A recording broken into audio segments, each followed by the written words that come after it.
Greetings everybody and welcome to Madrid Ball. I hope you all are safe and sound. Real Madrid scraped past Granada and stretched the lead at the top of the table in a game where they needed to do a lot of hard work. It wasn't the most sparkling performance. It was another game which attracted the whistles of the Bernabeu crowd. For large stretches of the game, Real Madrid looked quite ordinary. In many phases, the lost plan cost seemed to be lacking ideas to break down the opposition.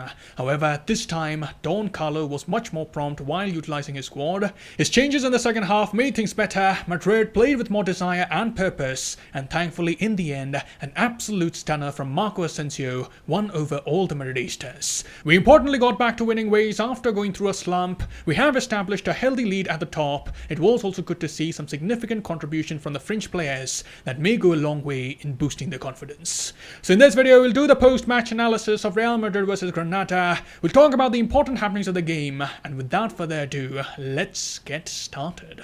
And having a look at the lineup, there was Courtois in goal. In the back four, we had Alaba, Militao, Marcelo and Dani Carvajal. In the midfield, Ancelotti decided to put Camavinga along with the veterans, and in attack we had Isco, Rodrigo and Asensio. And before doing the analysis, let's quickly do the shout out. Two of you got the scoreline correct, and our ultimate shout out winner is Mr. Max, and I congratulate you for getting the predictions correct.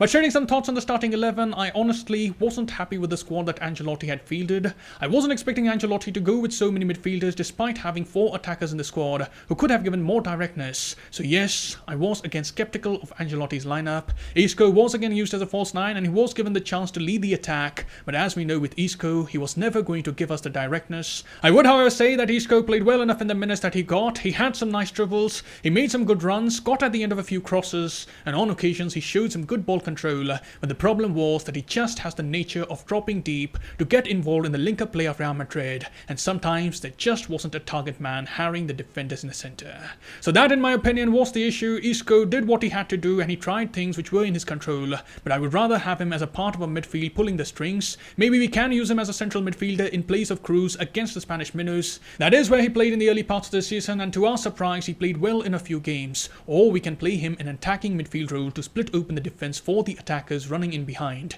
but using him as a third attacker I don't think would get us the desired results. He isn't someone who's naturally likes taking on shot, and his decisiveness in front of goal isn't the quality that has made a name for Isco over the years. It's his ball playing skills which have always been admirable, and that is what we should try to use in the remainder of the season. And now if we talk about the first half, Real Madrid had most of the possession. They were the ones who had the onus to attack, but from the early minutes the game plan of Granada was very much clear. They had no intention of keeping the ball. They were rather very happy conceding possession and were very focused in maintaining the defensive shape. They set up with 2 backs of 4, and Real Madrid didn't really have the cutting edge to trouble the Granada defense. There were occasional moments of brilliance. You would remember the long ball from Cruz to Dani Carvajal which hit the crossbar, but apart from that Real Madrid had a lackluster first half showing. They didn't create much, the system wasn't working, the movement wasn't good enough, and as a result the football was quite boring. The Bernabeu crowd wasn't shy to let the players and the coach know that they weren't happy with what they were seeing, and that I think acted as a wake-up call for the players. We did see some attempts to up the tempo towards the end of the first half, but nevertheless Real Madrid needed a lot of improvement if they wanted to take all the 3 points, and thankfully this time Ancelotti was more prompt with his decision making. He quickly put on Valverde in the second half, and I was extremely happy to see Valverde play like his old self. His qualities were there for the showing. He was making some decisive runs. He brought a lot of physicality to the midfield. Cruz was the one who held things in the centre, and Valverde had the license to go forward to get involved in attack. He was winning duels, he looked motivated, and he also had a chance to go one-on-one with the keeper, but unfortunately the referee blew the whistle in favour of Granada, handing them a foul. It should not have been a foul in my opinion, because I didn't see much in the replays, but with Mateo Lahoz, as we know, Madrid don't really get much luck. Anyways, things again got stagnant for a little while before Ancelotti quickly made more changes. Jovic and Hazard were brought on as Madrid searched for a goal. It was very pleasing to see that both Hazard and Jovic instantly made an impact. You could see what the target man brings to the squad. Both of them had some nice link-up play which was baffling the Granada defence. They made some intricate passes, were looking dangerous in between the lines, and this mounted a lot of pressure which was forcing Granada into making errors. Real Madrid kept mounting the pressure, however, we needed something special to break down the opposition, and just in the nick of time Madrid were truly saved by the magical left foot of Marco Asensio. Granada had all the men back in the box, they crowded the penalty area, and Asensio found some space with the ball. The tired defenders of Granada didn't have enough legs to close him down, and Asensio decided to have a crack at goal from distance. It was a well taken shot by Asensio, it had immense power behind it, and it was a cracking shot, an absolute bullet, and the keeper probably didn't see the shot coming. It flew past him, he was on his knees, Asensio's shirt was flying, and he could see the goal meant a lot to the Spaniard.